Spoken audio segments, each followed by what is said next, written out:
Welcome back, everybody. Today I am sorry to inform you that I have done a lot of work and it is not recorded. Technically it is recorded, however, it is recorded with a terrifyingly bad audio track due to a failing mic in my other headset. As you might notice, my voice sounds a little different. That is because I picked up a Logitech G930 and I'm using it and I'm hoping that it is a suitable replacement. The mic quality in my opinion is a little down in terms of voice quality. However, I feel that it does have better noise cancellation, so hopefully my keyboard won't be as annoying for you guys. As for all the work that's done, as you can see, I have added an entire second set of barrels, as well as an item tesseract and a relay network. So a lot's happened, and I want to kind of take this slow for you guys. There's the footage, but I didn't want to redub it over, and honestly, I went pretty slowly through it all, so I don't want to make you guys have to sit here and watch me go through it all again if I was going to dub it over. Because honestly, I didn't need to take as long as I did with a lot of the stuff, and it doesn't make great footage. So instead, I want to cover what I've done. As you might notice, there's a whole bunch of items coming into this setup. And that's because I've set up a quarry. Now this quarry is hooked up to an item tesseract over here. I know in the last video I showed the basic setups of it, but sadly that did not get recorded for you guys.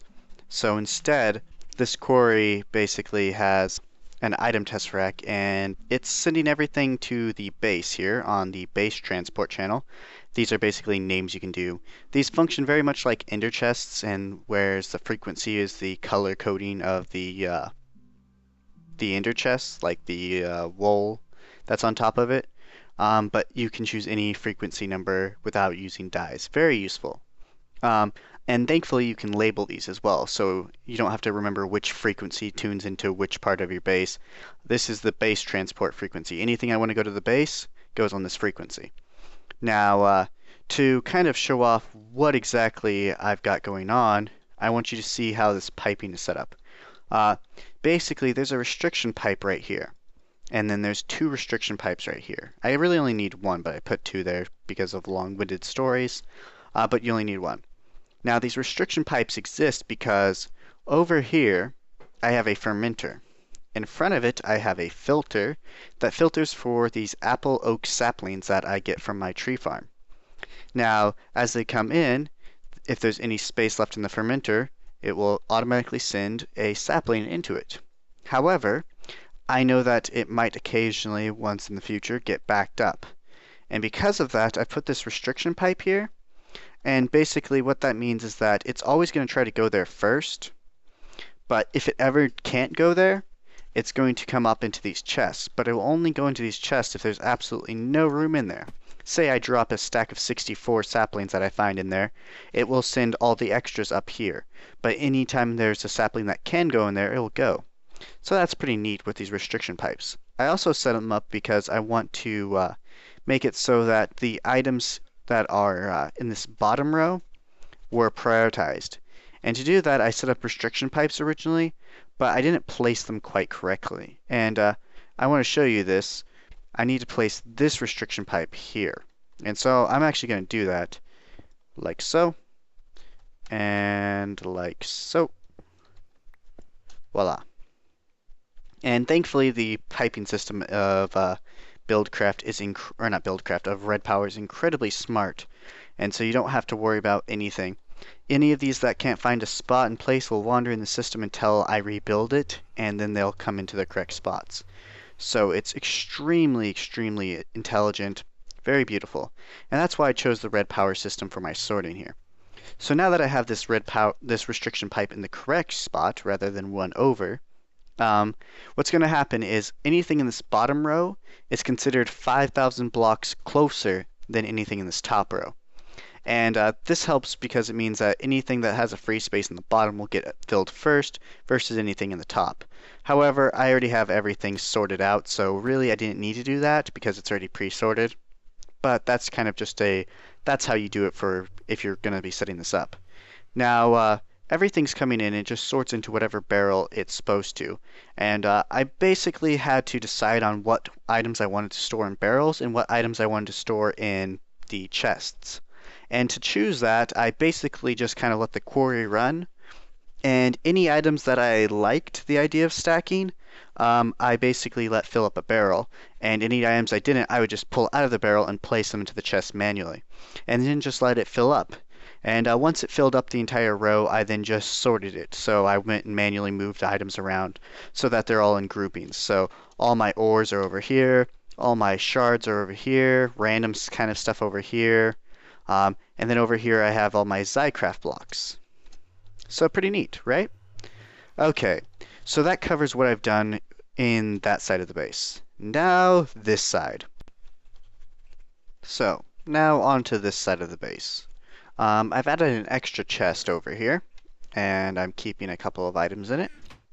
As you can see, I have 3 unattuned Tesseracts left. This is up from what I had before, but it's down from what I had total. I made 10 Tesseracts in total, and I have 8 left. Also, I want to show you, I have no diamonds left. Matter of fact, to make the chunk loaders that I made, I actually had to go spelunking for diamonds along the edge of my old quarry, and I managed to find some, thankfully. And I finished off the chunk loaders that you see floating here, making a laser show right now. So yeah, cool laser show. But anyways, I have some extra chests over here. That's not important. The important thing that's changed, grab that, is over here on my line that I've been setting up. I've set up an energy tesseract. And this energy tesseract is taking power out to that quarry that I showed you, or that I have alluded to in the little showing off of that. Basically, this is an output of, I believe, 50 MJT between all these engines, and anything that doesn't go into powering whatever's in this base gets put into the energy tesseract and sent off at a 25% loss to the quarry. Now, 25% loss is pretty steep, but considering how much power I have, it's not that big of a deal. And really, I have so much power to begin with, I don't need to care. Now, on top of that, you might notice things look a little differently. I've had to punch holes in here because I didn't really design this very well, sadly. I wish I had a bit more forethought when I was building this place, but alas, I didn't. So to start off, I've put a aqueous accumulator over here and put some water around it. This is to basically feed my fermenter. I thought I could do it with apples, but once I got this setup automated with Tesseracts, I found out that there was no way the apples were going to work. And the modifier is only 1.2. It's not 1.5 like I thought. So it's not really that big of a loss either. So down here, we've set up a tube network, and it's really ugly, but hey, it works. This is a filter. You put these on a tube network and you can restrict what items will go to this section. This is really important because pneumatic pipes will pump whatever the hell it can into a slot, even if it shouldn't go there. So this filter basically only takes saplings and puts them in only when there is room for a sapling. Very, very nice for me. And then over here, now this is where the piping gets really messy. The biomass comes out, and here is a very cool tesseract stuck here in the middle. Now this tesseract is set to send and receive mode, and basically what it's doing is both taking in biomass and putting it out. So this acts as an intermediary between my biomass engines and my production. And what happens with the extra, you might wonder? Well, it's put into a ginormous tank over here. Now, I'm pretty sure I could do this better. This is some pretty, how should I say, ugly chop work. But basically what's happening is up here at the top, I have the liquid coming out of the tesseract all the way up and depositing into the iron tank. And then down here, I have it drawing liquid out of the iron tank and putting it into the tesseract. So what this does is basically it tries to fill the tesseract, and then the tesseract tries to fill back up the tank. But also, because I have the tesseract down here also set to send and receive, it also is pulling in biomass and trying to put out biomass. So basically what ends up happening is both systems get biomass put into them and taken out of them. And so I can basically stock up these biogas engines with permanently full on biomass without having to prevent it from filling up my biomass tank up here. So this is pretty neat. I want to make a cleaner representation of it. I think I can place it directly on top of this and it will drain in, and then I could make a drawing pipe out and draw it down here, and that would be a lot cleaner. But I have a lot more to show you, so let's keep going. You might notice there's a ginormous nether portal here, and you would be going, why on earth do you have a nether portal on top of your base? Because I'm lazy. This nether portal is hooked up to a tiny little path that runs me all of 20 blocks in the nether, but covers about 200 blocks in the overworld. I really don't know if this is faster considering all the wait time and the teleporting time, but hey, it's kind of cool. So yeah, I run from over there to over here with a teleporter because I am lazy. Now over here is a quarry setup, and I'm going to show you how I have these tesseracts kind of equipped. And so this is going to take a moment. Give me 1 second. Okay, so this quarry is running, and it's been running for a very long time now.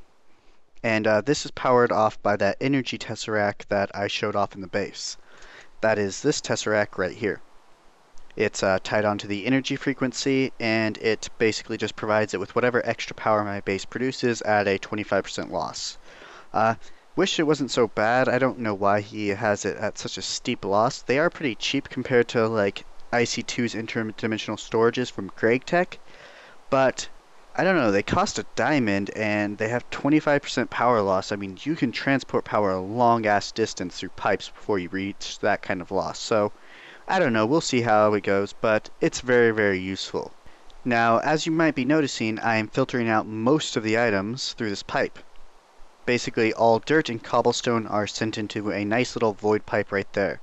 That is because I do not have space for dirt and cobblestone in my base, and I can't make extra dimensional barrel upgrades. And I want to show this off. Extra dimensional. Here they are. These require dark iron ingots, and oh, those are hard to get. You have to get a Wrath Igniter to use them, and Wrath Igniters require a whole list of technology and require diamonds, which I don't even have. So basically, we're stuck without using it. So yeah, I don't have the room in my base to unfortunately store all the cobblestone and dirt. However, the rest of the goodies are sent into the base transport pipeline and get brought over to the base. However, they are not the only items getting put into that base transport. Down here we have a second item tesseract, also attuned to the base transport, and this is very important to note. These are on send only mode. If you leave these on the default, which is send and receive, items from the quarry will come out here, and items from here will come out in the quarry, and it will be all sorts of chaotic messes. So make sure you set your send and receive modes on item transports if you want them to be one way. So yeah, this is just a tree farm. You might notice that A, there's a crater in the ground, and B, it's freaking huge. That's because I expanded it. I made it a 5x5 so that it has the maximum supported size that they do. And down here, you might also notice I've done a bit more stuff. Because of it being a 5x5, it actually generates items too fast to put out by itself. You don't have to have a redstone engine to draw items out of it, but it's too slow without it. Without it, it gets backed up, so I have to draw items out, unfortunately, with a redstone engine. Then over here, you might notice this is another hatch, a secondary one that I put on, and it's got 2 relays. You might be wondering what these relays are for. Let me show you. So, the multi-block farms have a special interaction with red power pipes that you have to put items in the correct direction to get them to go into the correct slots. So, this one, coming in and facing west, I believe, right? No, facing east. No, facing west. Yeah, I'm getting myself confused. Puts in fertilizer into the fertilizer slot. This one, which is facing, get myself correct, north, puts dirt into the dirt slot. So basically, you have to be smart with how you manage this. You have to put the items into the correct orientation. But basically, this lets me set up these relays, which can store up a whole bunch of resources, dirt and fertilizer, and put them in whenever it needs it. I eventually plan on automating this with a Tesseract network, but I'm a little ways off from being able to use a Tesseract network quite just yet. I'm pretty short on Tesseracts. But yeah, so that's how the setup is now. I've had a few accidents with this. I ended up shooting it with a mining laser while trying to kill a skeleton. The engines ended up blowing up and taking out all of the engine and piping network. So, yeah, this hasn't been the most seamless process I've ever had. Now, onto the last bit of the kind of crazy things I've done. So the last thing that I've never shown on film, but I believe I've had even in the previous episode, is these rubber trees right here. There's only a couple of them left, and that's unfortunately due to some fire accidents. But yeah, I planted these rubber trees, and I've been using them to get rubber whenever I need. I have an electric tree tap somewhere.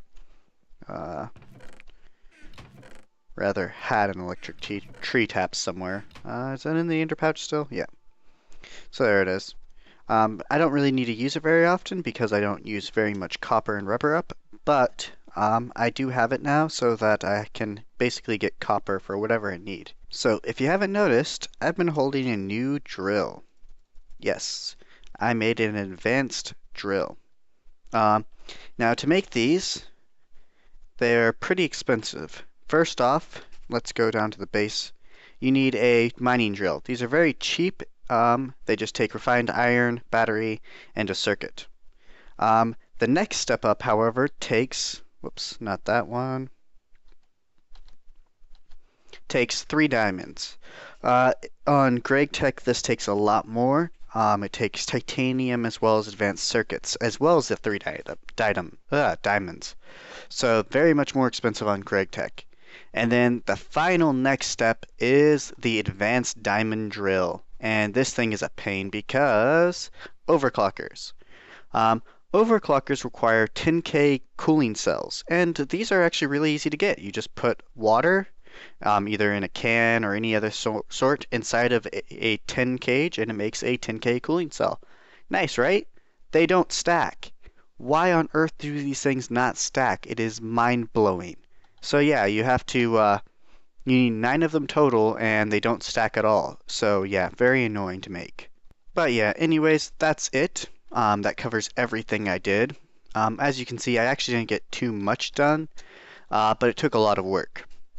So yeah, now I've realized that now I kind of have done quite a ton off screen, and so I wanted to cover on screen the next part of this Tesseract setup that I was going to do. So I've set up the power network between everything that I want, which is just the quarry and my base. I've set up a liquid network for my biomass, and then I've set up an item distribution network for the quarry. Now, the next step of this is I want to make it so that I don't have to worry about making fertilizer for the quarry or for my fermenter. As you can see here, I'm using relays that automatically place items in whenever there's space to keep them stocked up with fertilizer. And while this helps for when I AFK and let the quarry run, it still can run out. That's what led up to the big explosion that took out my entire engine and piping network over at the tree farm. Okay, well, how do I plan on doing that? Well, I plan on automating the crafting process. And conveniently, there's an auto crafter from Buildcraft that is super cheap, super easy to make, and does exactly what we want. Well, mostly. So how it works is we just set up an auto crafter, and we're going to put it into a relay network that will pump them into the Tesseract. And hopefully, and I'm not 100% certain that this will work, hopefully the relays will not load up the Tesseract with it unless it can take it. And then my goal is to place a Tesseract beneath all of my relays, and Tesseracts will put items into relays, and so it will fill up the relay as needed with fertilizer. But I'm not quite 100% sure it's going to work, and so that's what we're going to test today.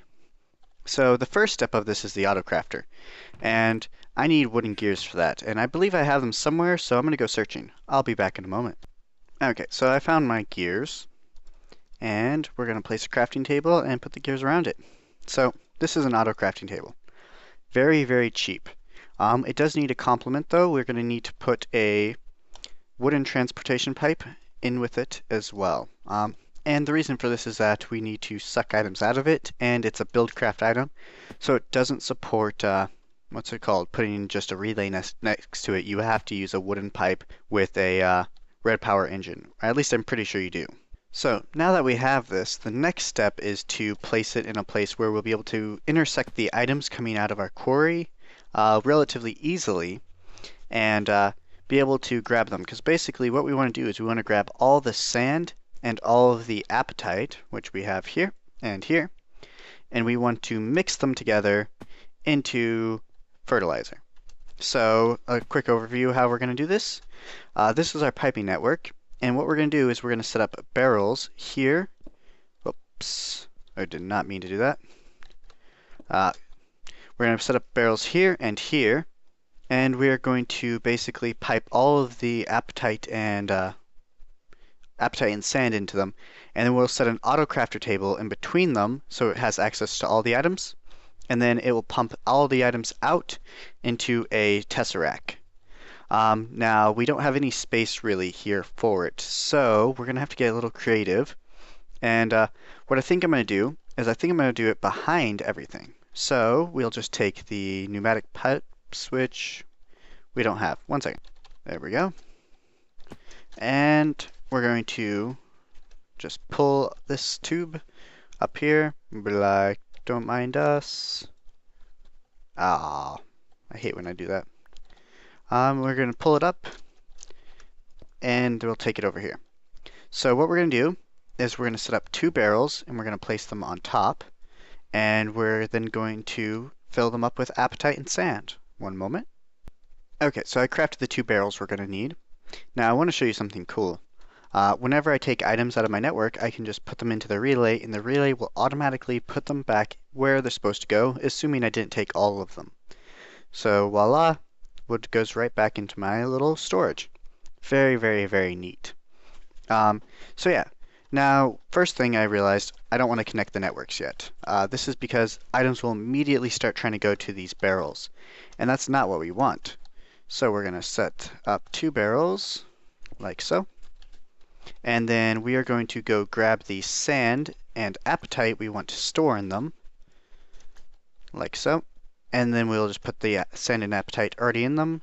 And this will make it so that they already know what items are allowed to go into them. And then we can now reconnect the network. And no loose items will go there that aren't supposed to. So yeah, okay, now we have the first step done.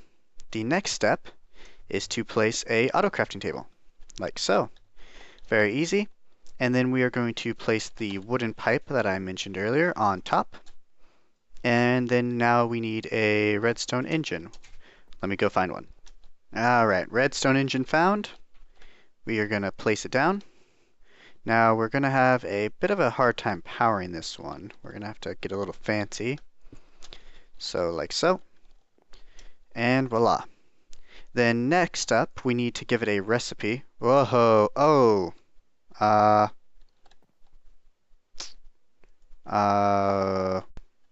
Alright, so sadly we're making a lot of holes in my base nowadays, so I need to bypass the crafting table when I do this, otherwise I'm going to end up with all sorts of random items getting thrown into the crafting table, rather than pulling what it should pull.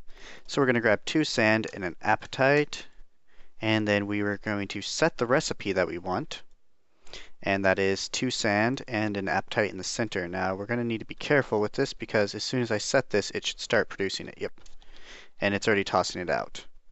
So as you can see, summons up some fertilizer and drops it. Okay, so right now we have it putting into this chest, but this chest is not where we want it to go. We need to put it into a relay. So I need to go craft up or find a relay, and I will catch back to you once I either have one or the other. So looks like we're going to have to do it the hard way and craft it ourselves. Thankfully it is not too expensive of a recipe. I did have to cook up another wafer. Thankfully I had one on hand. But yeah, so we just need to make a transposer and then put it into a array like so. Oh, I need to make that, don't I? Oh, that makes iron bars. So iron bars are unfortunately expensive in terms of you have to invest 6 iron even if you don't need 6, and then it's just wood in a casing. So like so. Add some wood. Some rather interesting recipes with red power. Alright, then transposer, then wafer, and then what fills the outsides? Wood and then cobblestone. So there we go. We're going to have it all finished up, and we got another relay. Now we're going to take this relay, and the relay is going to go where that chest is supposed to be now. So make sure we have some space open for the apatite that's going to pop, or not apatite, the fertilizer. Oh god, that's a lot more than I thought was going to get there. Then we need to rotate the right direction, and I want it to face that way. And then I need to fill it up. Oh, it's gonna shoot them out, isn't it? Oh, I did not plan this out very well. It's not shooting anymore. Oh, it ran out of sand, which means that we've made a lot of fertilizer. All right, so I'm gonna be real quick about this, and I'll be right back. Okay, so we need to craft a item tesseract, and we're gonna craft 3 of them. So let's take a look at the Tesseract crafting recipes. The energy, liquid, and item. Item uses 10 silver and a servo. So we need to make sure we get some 10 silver and a servo. So 10 silver, and we already have the servos on hand.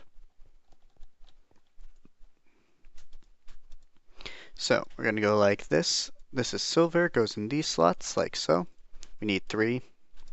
And then we're going to put 10 around it, like so. And then we put our unattuned tesseracts in, and we get item tesseracts. Nice.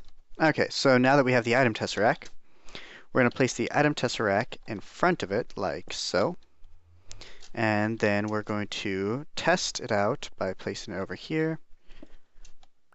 And placing it beneath our other our other relay right there. Alright, so now that we did that, let's test it out by manually putting some of the fertilizer that we got. So we're going to test it out and put it in, and immediately shut it into the Tesseract, which has no place yet. So we're going to say channel 2, actually let's go channel 3, and we're going to name that Fert plus. Alright. Oh, I didn't even set it. Hit the set button. Alright, so now it's set to send, and then we come down here and we tell it to set, and we'll tell it to receive only. Alright, so now I'm going to need to group these up so I can tell if it's actually coming in. So I had 2 left in that bottom slot, and then let's grab some more and put it in and see what happens. Alright, so they all went through. And over here. Nice. Okay, so this is working. Woohoo. Alright, so next we're going to want to gather some more sand for our thing. We're going to kick out the apples, unfortunately, and put the apples back into the network so they get routed where they're supposed to. Fill that up with the rest of the sand, and now it should start making fertilizer. Nice. And going into the energy tesseract. And now what we got to make sure is that it doesn't keep flooding the tesseract once this gets filled. So I'm going to cut back once that happens. Alright, it's about to finish up, and it should be filled with the next one, full. Alright, now over here, it's going to start filling up this relay. And we need to see if it fills up this relay and then keeps trying to produce it and thus dropping the items. So we're going to wait around for that, and I'll cut back once that's happening. Alright, it's filling up fast. I did take a quick peek, and I believe we can use a different Mark II table built by Red Power, if this does what I fear it might. And fearful. Yep, fearful. Yep, did exactly what I was thinking. Alright, so now I did read up. There is a Mark II table. So, boo. Turns out that the table I was looking at is only in the Technic pack. I don't know why, because it would be pretty handy right here. But yeah, it's only in the Technic pack, which means that I have 2 choices here. I can either just control this thing manually and stock it up as needed. So whenever this isn't completely, wow, that emptied out quick. So yeah, I looked it up. The Mark II crafting table is in the Technic pack. So I'm kind of stuck with this for now. And to that end, I'm kind of decided that I'll just basically keep this filled up as well as whatever chests it's connected to through the item Tesseract network, and I will call it a day at that. I won't go for what I wanted, which was to have it automatically craft whenever it needed. But oh well, a relay inventory of 9 items plus another relay inventory of 9 items shared should be enough to keep everything supplied with the fertilizer that it needs, and then I can just manually adjust it as needed. So here's the other fertilizer, and we're going to stick a relay on it, set it to receive only, turn it onto the fert channel, and voila, there we go. So that's filled up now. Now we do have something that we need to do, and that is it's going to be very likely that that auto crafting table setup will empty out the barrels that are plugged into it. And when it does that, items are going to try to take over those barrel slots, even if, say, they shouldn't. So to fix that, we need filters. And where did I run with my filters? I know I put them somewhere. There we go. I made a whole bunch of these in anticipation of making auto craft setups. So we're going to punch a hole in this pipe and punch another hole like so. And then I can't remember if I need to stick it on that way. Yes. So that's the correct facing. And then we stick a pipe on to connect it. And now this will filter any items we want. And we're going to grab one of those and one of those. And we're going to say only accept sand or apatite. So now we can repower this like so. And once this accidentally empties out one of these barrels, it won't matter because they can only be filled up with sand or apatite. And I could put a second filter here to protect the other barrel, but I believe that it won't be necessary because the sand barrel should always be filled because I have so much extra sand compared to anything else. And did I pick up that sand? I did. So the sand barrel I don't think will ever empty out. And since sand is first, it will only go to the sand barrel. Though actually, I just realized a crux in this. Oh, how could I be so ignorant? I need to switch the piping around. You can only fill up to 64 from the bottom of a barrel. You cannot fill higher than 64. So I need to move this redstone engine and change up the piping. One moment. Alright, so I got the setup a little tweaked so that all the pipes now go onto the top. I've been punching serious holes throughout my base. I used a restriction pipe here because I ended up making the route to the sand longer because I had to avoid these chests. But apatite will only go in there, and yeah, so I now have it all set up. So yeah, this basically makes it that all my things that need fertilizer, the fermenter, and the tree farm will all receive as much as they could possibly ask for via this network, and I can refuel it anytime I have apatite. And yeah, it's actually pretty neat. I know I did a lot of recapping in this video, and I only got a little bit of actually work done, but hopefully this is enough to satisfy you guys, and sorry about the lost video recording time. But hopefully on the next video, we're going to make another iron tank. And to show you what I've already got set up for it, I've already got quite a few more iron plates sitting here waiting. I still need to make more iron tanks. Iron tanks take quite a lot of resources in terms of number of blocks, but I have plenty of iron bars. So yeah, next time up we're going to be making another tank. It will probably be filled with lava. So see you guys then.